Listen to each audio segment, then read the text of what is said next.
começar então, sem mais delongas, no Catecismo Maior de São Pio X. Continuando o Catecismo Maior de São Pio X. Muito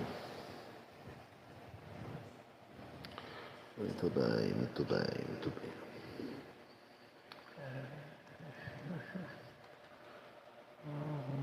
Tá. Então nós estamos agora no parágrafo 3º. Parágrafo 3º dos Mistérios, aí na quinta parte, página 139. Podemos compreender todas as verdades da fé? Não. Não podemos compreender todas as verdades da fé, porque algumas dessas verdades são mistérios. Que são mistérios? Os mistérios são verdades superiores à razão, nas quais devemos crer, ainda que não as possamos compreender. Por que devemos crer nos mistérios? Devemos crer nos mistérios porque os revelou Deus, que sendo verdade e bondade infinita, não pode enganar-se nem enganar-nos. São porventura os mistérios contrários à razão? Os mistérios são superiores, mas não contrários à razão, e até a própria razão nos persuade a admiti-los. Por que os mistérios não podem ser contrários à razão? Os mistérios não podem ser contrários à razão, porque é o mesmo Deus quem nos deu a luz da razão e quem revelou os mistérios, e ele não pode contradizer-se a si mesmo. Então, meus irmãos e minhas irmãs, eis o mistério da fé. Nós temos vários mistérios de fé na nossa igreja e a gente precisa acreditar. Você fala assim, puxa, mas eu não consigo entender, eu não consigo compreender, isso aí é subjetivo demais para mim, é alto demais, como é que eu vou entender isso? Bom, é assim, você vai acreditar, nem sempre é preciso entender, mas é sempre preciso acreditar. Porque antes de nós tivemos 2000 anos de igreja de revelações do Espírito Santo à nossa igreja, Nossa Senhora, Jesus também, aparições e revelações reconhecidas pela Santa Igreja, muita gente debatendo isso e mais aquilo até chegarem, por exemplo, nos dogmas de fé que nós temos, que são muitos dogmas que nós temos e que nós temos que aceitar todos, porque caso a gente não aceite a gente está excomungado da Santa Igreja, fora da comunhão da Santa Igreja, não está no corpo místico, não faz parte então do corpo místico do Senhor. Então é assim que funciona, não é porque você não entende que não é. Então quando as Escrituras nos revelam a Santíssima Trindade, a gente não consegue explicar. Como é que a gente explica um só Deus, três pessoas, um só Deus? Então é assim, difícil explicar, né? Eu diria impossível explicar. Santo Agostinho tentou e não conseguiu. E tantos outros, né?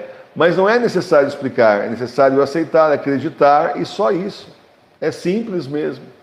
Gente, eu sou o tipo da pessoa, vocês sabem que eu sou professor de matemática, né? E a parte de matemática eu não leciono mais, mas é uma parte muito lógica. Seria esperado de um professor da área de exatas que essa pessoa simplesmente quisesse explicação científica de tudo e mais alguma coisa. Eu não tenho essa postura. Eu tenho uma postura muito assim, a igreja falou que pronto. Puxa, mas eu não entendi então, mas a igreja falou que por obediência, fim. A gente acredita e não entra em discussão, nem em questionamento, nem nada. É tudo muito simples. A igreja chega e fala, então está resolvido, E se não não é. Né? Então eu me espanto às vezes, aqui não aconteceu hoje, né? Mas eu me espanto às vezes com tanto de pergunta que tem questionando aqui, na verdade, já explicando para aqueles mais curiosos.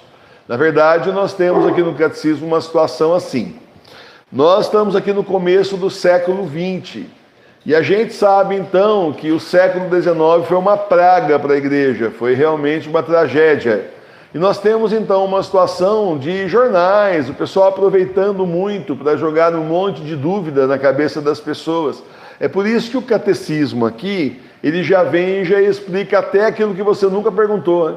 Talvez você nunca tenha pensado na maior parte dessas coisas. Bom, eu francamente, muitas dúvidas aqui, eu acho tão desnecessário, para ser sincero, mas está aqui. Fosse por mim, não precisava explicar, nesse sentido que eu falo. Mas é óbvio que não é desnecessário, porque tem gente que tem essas dúvidas, porque está ouvindo abobrinha por aí, então precisa ser explicado para a pessoa poder tirar a dúvida dela aqui.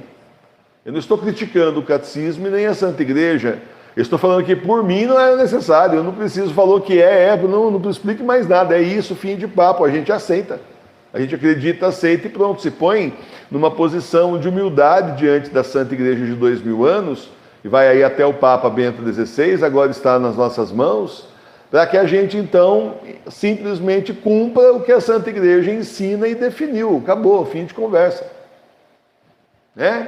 Mas a gente sabe que tem pessoas com dúvida, e muitas vezes a dúvida ela aparece assim, justamente porque essa gente endemoniada fica aí nos jornais hoje em dia, na internet, plantando dúvida nas pessoas. Aí você fica assim confuso, fica cheio de dúvida, fica cheio de questões, e é por isso que o catecismo é brilhante, né? Ele já vem até prevendo as coisas que pode ser que a pessoa pergunte. Se ela for perguntar aquilo porque ela já ouviu, já foi contaminada aí fora, bom, o catecismo vem e descontamina a pessoa. Por isso tem esse formato, né? E como eu disse, para mim ele poderia ser assim, sei lá, 20 páginas e estava bom já, era só, né? Só não precisava explicar tão esmiuçado, mas o Papa Pio X, um homem do tempo dele, maravilhoso também, santo, né? Sabia o que estava fazendo. Já estava aí dando armas, inclusive, porque assim, para nós, bom, eu sou catequista também, né? E para nós que estamos à frente da Igreja Doméstica, é bom também se aprofundar para que a gente possa, inclusive, rebater as abóboras que essa gente fala por aí, porque é tanta coisa errada que essa gente fala, vocês não têm ideia. Vocês não têm ideia, não têm ideia. Olha, é tanta coisa, você começa a puxar a boca da pessoa para você ver o tanto de esoterismo que ela tem, mesmo quando a pessoa se declara católica. Tanto, tá assim, está impregnado, está no ar, né? Uma música falava Loves in the Air, né? Mas na verdade o que está no ar é o esoterismo, a nova era, a mentalidade que o anticristo quer que se tenha, ecoteologia, isso aí está no ar. A pessoa já defende isso sem nem saber que está defendendo a heresia. É coisa terrível. Então eu acho brilhante realmente as explicações, porque assim qualquer um que tenha dúvida já sana, e se alguém vier com dúvida para vocês, eu vou dar uma olhadinha no meu catecismo lá, depois te falo.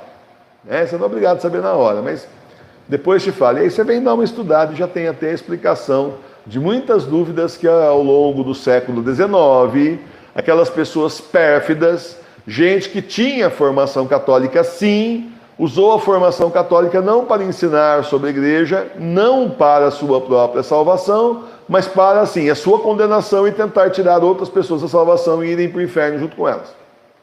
E isso veio, né, transpassando aí, pelo menos, posso falar até menos, século XVIII, mas século XIX é o século das trevas, né? Qual que é o século das luzes? Aquilo ali é o século das trevas. É um negócio assim, terrível. Século XVIII, século XIX é terrível. O XIX em especial, porque deságua, que começou de Rio Sujo no XVIII, deságua no XIX. E depois, inunda o XX, já chegou até o XXI, já virou um tsunami de heresias, né? Então é importante essas perguntas. Então quando eu falo que para mim não precisava, é porque para mim eu simplesmente, é tal coisa. Tenha essa postura também com relação à igreja. Eu recomendo. E você tenha essa postura diante das verdades da fé, que você não queira tanta explicação. É um exercício de humildade, sabe? Não é assim, o senhor Emílio é acomodado, ele nem pergunta nada, não é um exercício de humildade que eu faço. De não ficar questionando a Santa Igreja. A Santa Igreja falou, está aqui no Catecismo de São Pio X, está falado. Fim de papo. Eu não concordo com isso, porque sabe, professor, tem gente que fala isso aí no canal, não aqui, né, na TV Nossa Senhora de Fátima. Então, você não concorda, mas a igreja diz que é fim de conversa, aí você aceita ou você está fora. Estou falando da igreja verdadeira, estou falando da igreja verdadeira, católica, apostólica, romana, que vai até o Papa Bento XVI. Até o dia que ele foi obrigado a sair do poder. Tomou um golpe de Estado chamado Primavera Católica. Até aí, daí para frente, esquece o resto. Deixa eu ver como é que nós vamos aqui, se vai dar tempo de fazer mais. Não vai. O quarto parágrafo é grande da Sagrada Escritura, não vai dar tempo. Então, já fizemos até um comentário a mais, apesar de ser curtinho, né?